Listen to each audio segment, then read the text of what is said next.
Hi again, folks. In this video, who are the 5 most underrated and forgotten Buffalo Sabres in history? Coming up.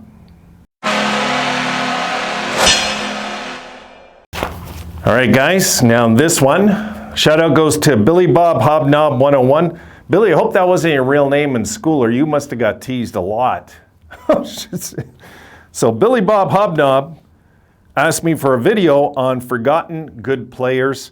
What I'm going to do, Billy, in this, okay, is I'm going to go over the first 5 decades of our history. I wanted to break it down that way, just to change it up a little when I can, because it's too cliche to get some guys. And I'm going to give one per decade, and for me, they're the most forgotten, but also underrated, I believe, as well. They were underrated as well, these players. So let's get started.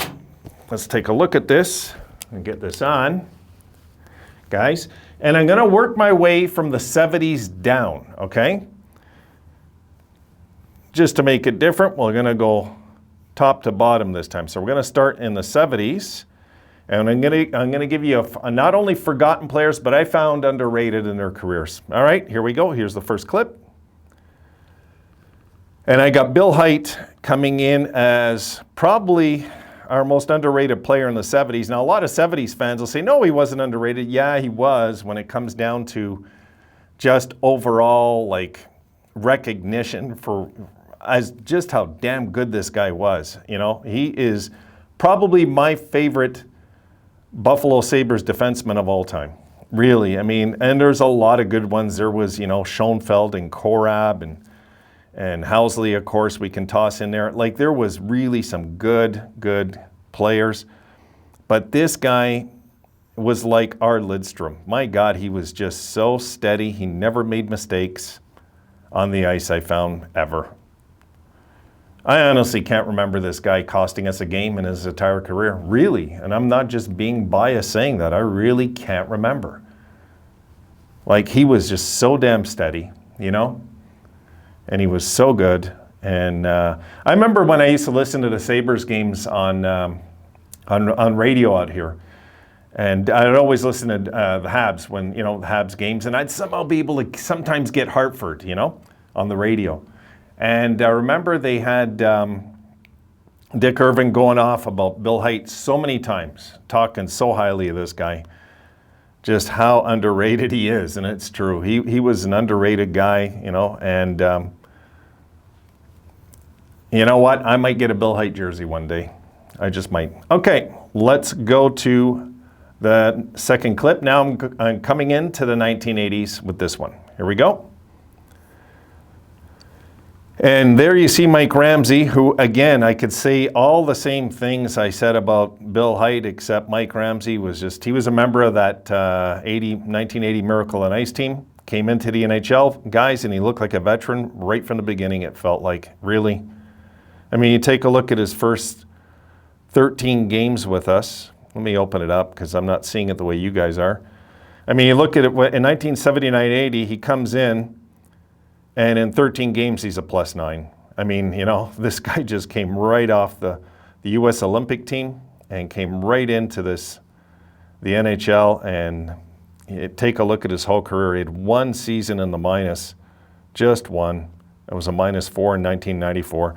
This guy was just another steady defenseman and another guy that I believe the Sabres really should think about retiring his number. And Bill Height. Both those guys I just showed you should have their numbers retired.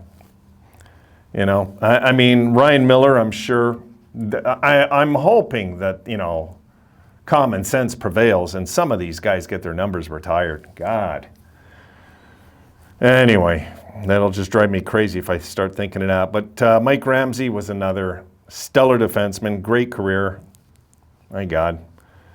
But never really talked much about, maybe got a little overshadowed by Housley, you know, because Housley was the flashy guy, the speedster and all that stuff. But I thought every time Mike Ramsey's on the ice, I was confident we were in good shape, that kind of thing. You know, he just really was a steady defenseman. All right, number 3. Here we go. Okay, Curtis Brown I put for the 90s. Okay, and yes, he played some of the 2000s also, but I had to get somebody in there in the 90s I was comfortable with, and Curtis Brown kind of fits the bill for me. Curtis Brown was definitely one of those guys that I found, not only was he steady with his defensive play, but this guy, when it come to, let me see, I had something marked down here and I lost it. Oh, too bad. Doesn't really matter. I'll see. I'll look for it another time. Oh, here it is. Okay, Curtis Brown, he's second all-time in career wins and faceoffs, guys. 4,090 career wins and faceoffs. Now, that's not the reason he's up here, but it just showed. I remember back in the day, Curtis Brown, they would get him in for the important faceoffs. And you see him left wing there. Yeah, he did play left wing also. That is true. He also played some defense. I'm surprised it's not there, but he did play defense sometimes also. He was kind of like Lindy that way. Sometimes they put him on the blue line. So it's, anyway, that doesn't say there. But yeah, he played left wing, but mostly he was a centerman and some defense, you know. So I'm surprised they got left wing there. Maybe that's how he finished out in San Jose. I really don't know. Just a steady centerman, not flashy numbers, underrated for sure. When he's on the ice, Game 7 in overtime, I'm not worried. That kind of guy. These are all guys that I would have on the ice, Game 7 in overtime. Those type of guys, really. You know, I like Curtis Brown. I did. I know his numbers weren't stellar or anything, but my God, was he steady. Just a consistent guy every game, good at closing the door when he had to and things like that. All right, now we're into the 2000s. That was the 90s, we're into the 2000s. Here we go. And I got to put Timmy. I've got to put Tim Connolly there because if you looked at his career numbers, you'd be, nah, you know. But if anybody in their right mind that didn't see this guy,